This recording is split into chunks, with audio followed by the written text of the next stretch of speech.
Magandang araw po muli sa inyong lahat at welcome back po muli sa aking YouTube channel na Honey Far.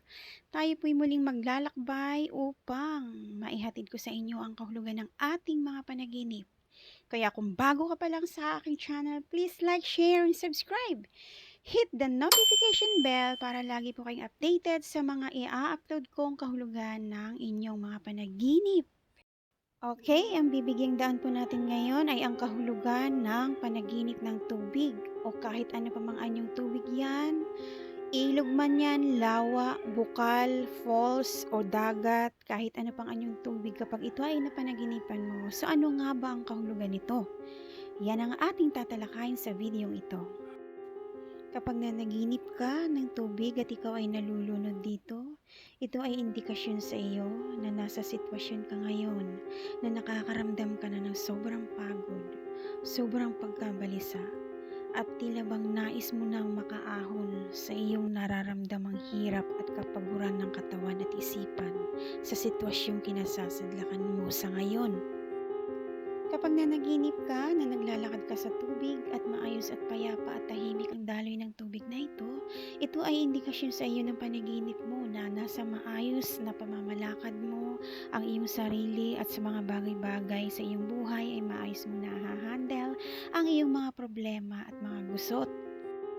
At kapag nanaginip ka naman ng baha or parang bumabaha na rumaragas ang tubig, ito ay indikasyon sa iyo na mayroong paparating sa iyo na suliranin or pagsubok.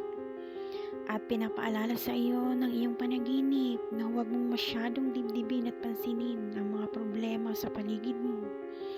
Upang nang sa gayon ay hindi ito magdulot sa iyo ng kapahamakan or kasamaan. Kumbaga, pinapaalala sa iyo ng guardian angel mo sa panaginip mo na go with the flow ka na lang upang hindi mapahamak ang iyong sarili. Dahil sa kabuuan ng pananaginip mo ng tubig, ito ay kumakatawan ng iyong paglalakbay at kung paano mo i-handle ang mga hamon sa iyong buhay. Ito rin ay kumakatawan sa pakikipagsapalaran mo sa iyong buhay. Kung maayos mo bang na-manage ang sarili mo at kung maayos ba ang pakikitungo mo sa iyong kapwa-tao. So kapag nanaginip ka naman na tumalon ka sa tubig, indikasyon ito sa iyo ng panaginip mo na masusi mong pinag-iisipan at nag-iisip ka na mabuti kung anong nararapat mong gawin upang malutas mo ang suliranin na iyong kinakaharap sa kasalukuyan. Kumbaga, nasa punto ka ngayon ng buhay mo na masugid mong pinag-iisipan kung ano nga ba talaga ang magagawa mo sa kasalukuyang problema na kinakaharap mo. Inihahanda mo ang iyong mga talento sa pag-iisip ng mabisang paraan upang malutas mo ang kinakaharap mong suliranin. At kapag nanaginip ka na ikaw ay tumatawid sa isang ilog, ito ay isang magandang indikasyon na panaginip mo. Kahulugan lamang ito na ikaw ay magkakaroon ng tagumpay. O kaya naman maaabot mo na ang inaasam mong pangarap.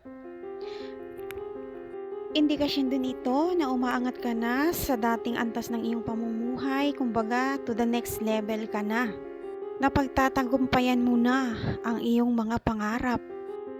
At kapag nanaginip ka naman na naliligo ka sa ilog, sa falls o kahit anong anyong tubig pa yan at nananaginip ka na ikaw ay naliligo, indikasyon ng panaginip mo na dapat mo nang baguhin ang dating estilo ng iyong pamumuhay. Pagandahin mo na ang iyong imahe, kumbaga. Pwede rin itong maging indikasyon na nagkakaroon ka na ng malaking pagbabago sa iyong sarili. Pahiwatig rin ito na meron ka ng malinis at matiwasay at malumanay na puso. Okay, paalala po muli mula sa inyong lingkod, Honey Far. Ang lahat ng mga kahulugan at indikasyon ng mga panaginip na ito ay gabay po lamang. Palawakin lamang po natin ang ating pangunawa upang ating maintindihan at lubos na maunawaan ang mga nangyayari sa ating buhay. Shinare ko na rin po sa inyo ang kahulugan ng panaginip na ito dahil nakabase na rin po ito sa sarili kong experience at sitwasyon. Ako po ay nanaginip dati na ako ay tumatawid sa ilog. Paulit-ulit po yon, lagi ko pong napapanaginipan. So ako po dati ay nagtatanong sa aking sarili ko ano ba talaga ang kahulugan. At minsan nananaginip ako na ako ay naliligo sa ilog.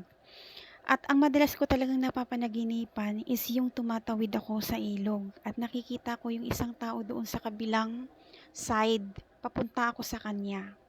So doon ko nalaman, ilang buwan lang ang lumipas, akala ko meron pa akong back subject sa college. Nalaman ko na nakapasa pala ako lahat at ako ay gumraduate na. So naisip ko, yun pala ang kahulugan ng aking panaginip na ganon, na ako'y tumatawid sa ilog. Narating ko na ang aking minimithi.